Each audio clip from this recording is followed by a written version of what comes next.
More than twice as many jobs will be lost in the EU as in Britain if we leave without a trade deal, a report says. About 1.2 million jobs would vanish in the remaining 27 EU countries after a hard Brexit, with nearly 530,000 axed here.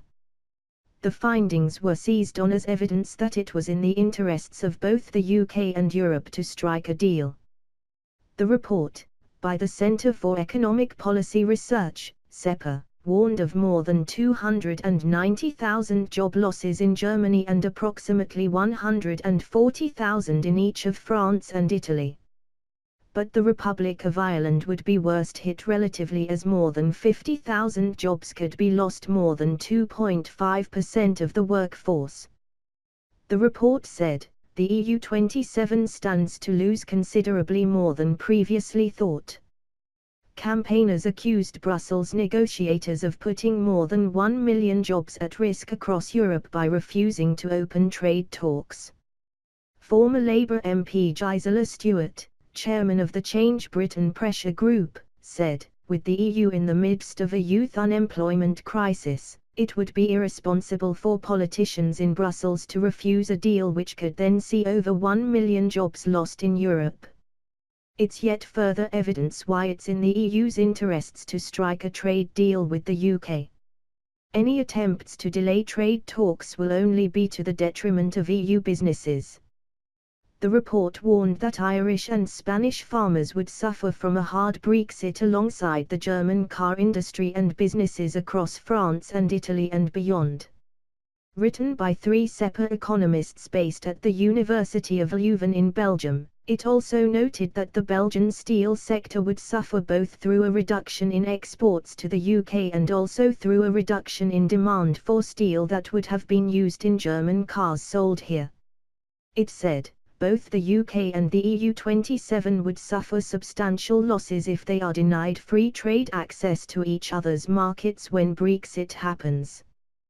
The nearly 530,000 job losses here represent just over 1.6% of the British workforce of 32 million. The 1.2 million losses in the EU account for around 0.6% of those in work across the other 27 members of the bloc. Last night Eurosceptic Tory MP Sir Bill Cash warned of very adverse consequences for the EU if there is no deal, adding, their attitude is completely and totally counterproductive.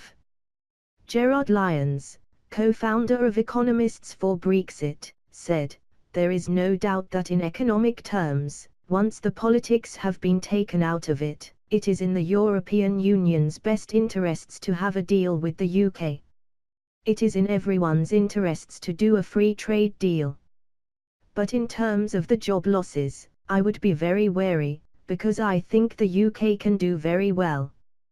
John Longworth, the former head of the British Chambers of Commerce, said, this report indicates the importance of a deal to the EU. However, if the UK government applies the correct post-Brexit economic policies, the boost in the economy arising from these will mean no job losses at all in Britain. Meanwhile, the Bank of England has warned that millions of EU citizens will be left with useless life insurance policies unless a Brexit compromise is reached. It said 30 million people and businesses in the EU have £40 billion of policies, such as life insurance, with British businesses. These will stop being valid unless the EU writes a law allowing them to continue. About 6 million Britons have policies worth £20 billion with insurers across the Channel, and Parliament will need to pass a law here to avoid disruption.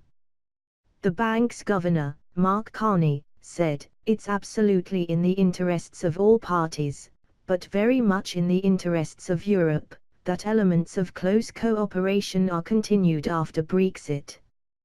The bank also warned that £26 trillion of contracts between UK and EU banks will stop working once we leave the bloc unless new laws are passed in Brussels and London. It added that British lenders have strong enough cash reserves to survive if there is a no-deal Brexit. The bank carried out a so-called stress test to see if they could cope with unemployment more than doubling to 9.5%, a 33% fall in house prices and a 2.4% contraction on the global economy. This is much worse than what happened during the financial crisis. But the biggest 7 British lenders would remain afloat, the test found.